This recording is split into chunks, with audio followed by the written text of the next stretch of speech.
With over a decade and a half of films and more than 40 projects to its name, the MCU has solidified its place in cinema history. There used to be a time where if a Marvel movie was coming out, you knew at the very least you were going to have a fun time. And yet, more of these recent projects are a flicker in what used to be the flame of Marvel. They've just become hard to watch. And for the longest time, it was only one studio tarnishing Marvel's good name. But now, Disney themselves have stuck their hands into one too many pots, ultimately bringing the franchise down as a whole. So now the question is, why? I mean, the obvious answer is money. But I personally don't like that answer, because if it was truly about money, they would have changed something a long time ago. I mean, it's no secret that Marvel has been hemorrhaging money for years now. It seems like every new project is struggling to break even. The only projects that do succeed are the ones that are well written and can stand on their own 2 feet. Meanwhile, every other Marvel project has been about setting something up that never happens. For example, the Eternals. We're not getting Blade. We're not getting Black Knight. Of course, this pattern had started off in their sister universe over at Sony Studios. And this pattern has led to the shutdown of that universe. Now, granted, those movies were so much worse than these ones, but the parallels between the two are extraordinarily apparent. Ultimately, I think it boils down to 3 main issues: writing, lack of direction, and assumption. Let's start with writing. These failed projects have excruciatingly painful writing. In the case of the Sonyverse, every single line almost feels like a 5th grader wrote it. Don't get me wrong, guys. I don't like bashing a collaborative effort. I think film is the antithesis of art. I think it is the highest you can get. And I love that thousands of people can put their heart and soul into a project and make something. But there comes a certain time whenever you have lines like this, be nothing left but rock and dust. No roaches. Even the biggest fangs couldn't kill them. Oh my God. They've been around 280 million years and counting. I did not know that, Dr. Payne. that you have to be willing to accept criticism. That's how people grow. At first, this kind of writing was exclusive to the Sony movies, but of course, that did not last long. If you need an example, and I'm going to read off my list, because it's a long list. If you need an example, look at projects like She-Hulk, The Marvels, Miss Marvel, Black Widow, Thor: Love and Thunder, Moon Knight, Eternals, and Ant-Man and the Wasp: Quantumania. All of these projects have similar writing flaws, just like the Sonyverse. And I mean, this is nearly every project post-Endgame. I didn't even list some of the worst offenders because I want to talk about them, and I'm going to do that right now. Let's start with the show that everybody's been talking about, What If? A show where you have infinite possibilities, the entire Marvel roster at your disposal, and you cancel it after 3 seasons. Why? Because instead of giving us a comparable story that people might want to look at and watch, you gave us What If Howard the Duck had sex with Darcy from Thor and had a human-duck hybrid baby. I don't know who the fuck was in the writer's room for that. That is ridiculous. And don't even get me started on the fact that this is a show with infinite possibilities, yet you make Captain Carter, a one-off character, the most powerful individual in the entire multiverse. I want to keep on reiterating that this show has infinite possibilities because they literally could have done anything with it. Literally anything, and they decided to give us reality. And to add salt in the wound, the show gives us one final look at what-if concepts that we will never see on the screen.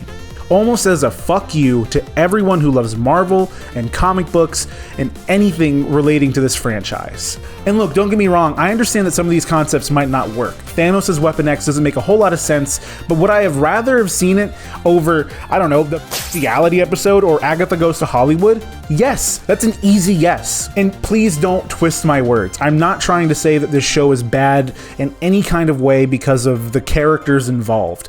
I love Captain Carter. I loved her in the first season. I thought she was amazing, but it's the overuse of her character. It's not what If is supposed to be about. If you want a central character, focus on the watcher. Why are we focusing on a what if scenario? That's what it's supposed to be, a what if spin-off. It's not supposed to be a 3-season dedicated.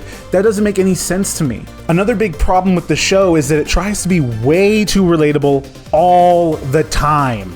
And I get it, having a piece of media that's relatable guarantees an audience, and an audience brings in revenue and profit, so you'd want your characters to be relatable. That's why so many different books, films, video games, and other mediums are tailored to a specific audience. The issue comes in when the project attempts to be relatable to every audience. It's a paradox because you want to be relatable to everybody, but when you become relatable to everybody, you are relatable to no one. I mean, think about it. You don't watch something because it's relatable to everybody. You watch something so you can have a specific feeling that the show gives you. Picture this for 2 seconds. Imagine if the original Daredevil show had the exact same tone and relatable qualities as She-Hulk. There would be no reason to watch that one over this one because they're the exact same thing. In my opinion, this is what caused the downfall of the Sonyverse, aside from it being about Spider-Man villains who are actually heroes now and Spider-Man never appears, but that's a whole other discussion for another video. What I'm talking about is every single movie in the Sonyverse felt the exact same. There was absolutely no differentiation between the characters. While a sense of unity can be beneficial for creating a franchise or a connected universe, you do not want your characters to be the same bland note. Take the early days of the MCU as an example. Iron Man was a hot-headed, confident douchebag who happened to be a superhero. Captain America was a patriotic, go-get-em soldier boy who was a superhero. Hulk was a hot-headed, pensive little man who turned into a green, raging monster and had to become a superhero. And Thor was a spoiled dumbass who was sent to Earth and found out he had to become a hero to save the day. All of these story arcs have the exact same endpoint. They become a hero. They become better than what they were.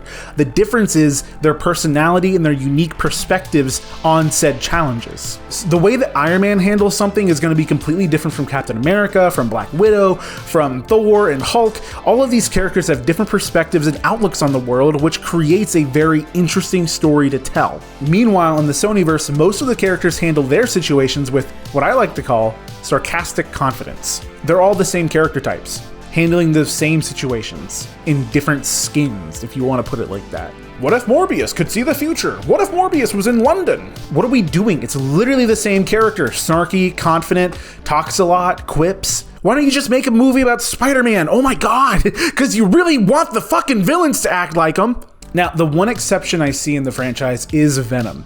The first 2 Venom movies, in my opinion, he had a lot of depth. I mean, not a whole lot of depth, but I mean, when you're comparing it to something as shallow as Morbius, 2 feet seems pretty deep. Unfortunately for Venom, he kind of shares these same qualities in the last arc of his story. And don't get me wrong, if I'm a CEO and I'm thinking to myself, oh man, if all of our movies are kind of the same, then audiences will understand or expect what they're going into, and it'll create an enjoyable experience for them. That's how the MCU worked, right? It was familiarity. You knew what you were going to get. So they wanted to recreate that in some way. They thought it would bring in revenue. Did it? No, it fucking did not. And now that same issue is ever present in the new MCU projects. Again, every character handles the situations almost exactly the same, with no unique perspective. It's basically just slapping a new coat of paint on all of these movies. Dealing with a god butcher killing your friends? Just be funny and relatable until you have to lock in and save the day. Trapped in the quantum realm and need to defeat a multiversal threat? Just be funny and relatable until you have to lock in and save the day. Uh-oh, your past has come back to haunt you and you have to unite your former family to stop the organization that created you.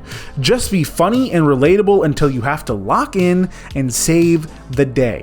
None of these stories feel unique, and none of these stories offer a unique perspective on the world they are based in. And just like Fortnite, the more times you change your skin, you might get a victory. Hell, you might even get 2. But if you're not practicing, if you're not trying to improve your skill, you're going to be doing the same thing over and over and over again, hoping you'll strike gold or get lucky like you did before. Sometimes formula works. Most times, it doesn't. Look at The Batman from 2022. This movie was so successful, especially during a time where there was so much superhero fatigue, because it gave us a different perspective on what a superhero could be. Batman wasn't trying to be funny. It wasn't trying to be relatable. It was trying to tell a story. It had a purpose. And that is what sets it aside from these movies we've been getting from the MCU. It almost feels like the MCU movies are being made in a factory. They're all kind of the same. They all taste a little stale. And I don't know if I really want that.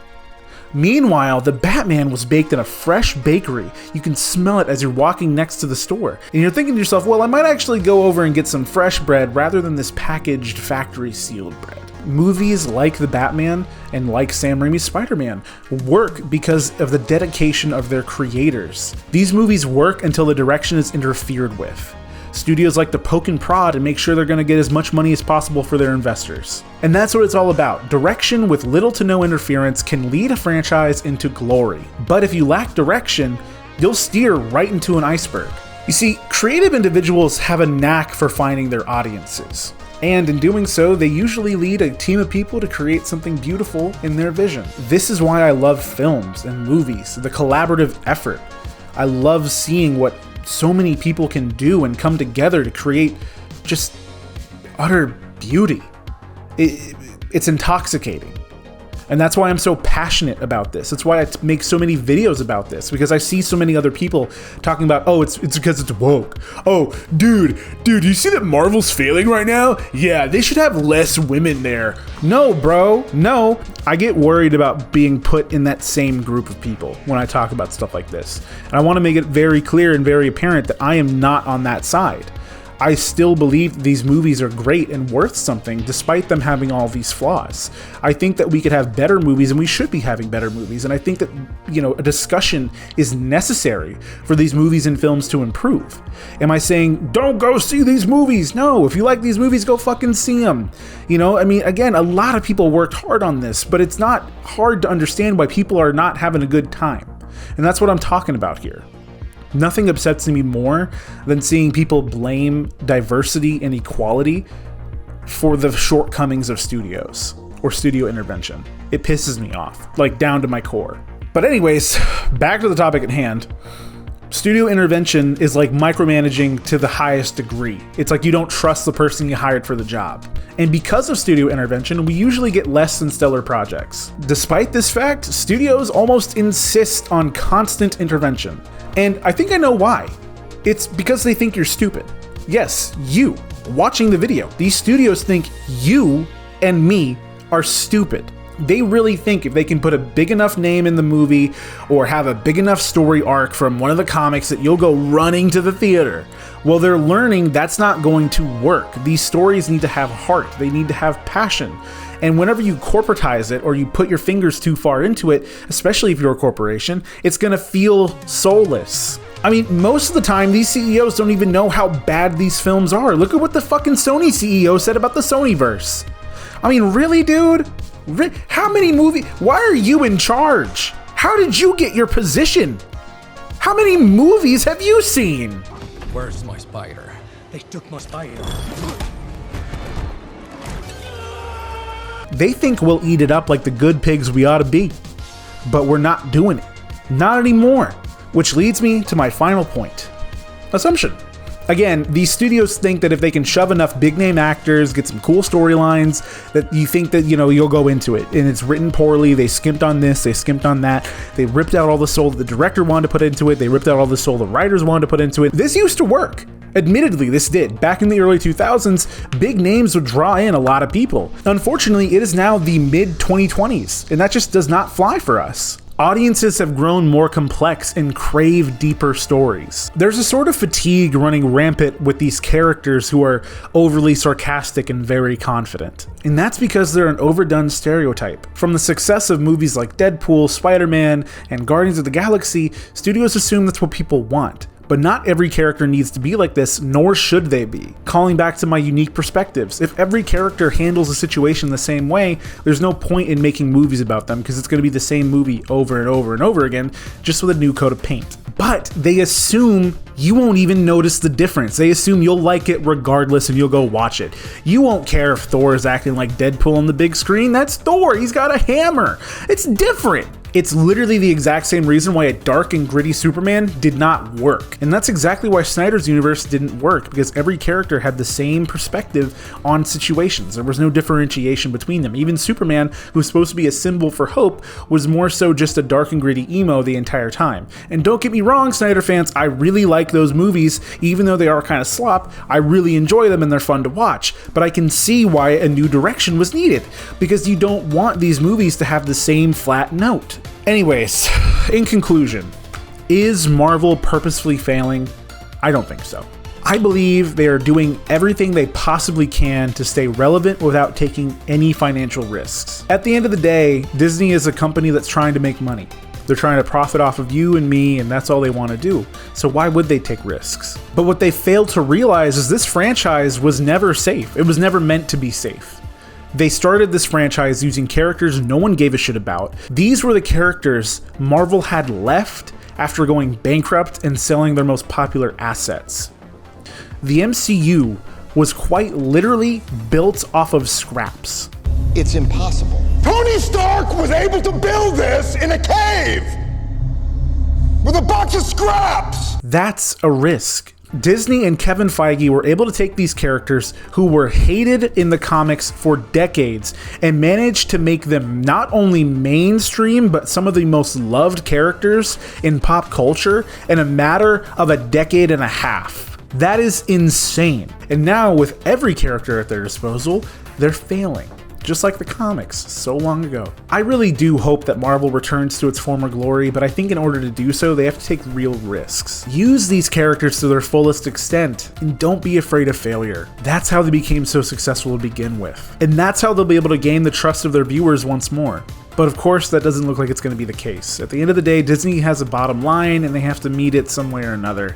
And taking risks is not a guarantee for your bottom line. And because of that, I think Disney is leading Marvel down a path of purposeful failure. At the end of the day, if you touch a hot stove enough times, you have to accept you just kind of like the pain. Whew. All right, well, thank you guys so much for watching and listening to me rant. I really appreciate it. You know, I wanted to get this video written and done pretty quick because I'm working on a pretty big project right now. And I'm hoping that it comes out within, I don't know, like 2-3 weeks. I think you guys are really going to enjoy it. If you're new here, consider subscribing, leaving a like on the video. I'm glad to have you. If you want, leave a comment down below. If you agree with anything that I said, if you have a differing opinion, I'd love to hear about it, and I love to talk about it in the comments. I try to reply to every comment I can. I just really love interacting with you guys. But again, that's all from me. And if you could please leave a like and share this video and even subscribe, that would mean the absolute world to me. And if you really wanted to support me, go ahead and check out my Patreon in the link down below. I post exclusive gaming videos there, extended cuts of my videos, and I post these videos a day early and the bigger videos, like I was mentioning before, a week early. So if you're interested in that, give it a look, but absolutely no pressure. I'm just glad you're here. So yeah, I mean, I guess that's it. I'll see you guys next time.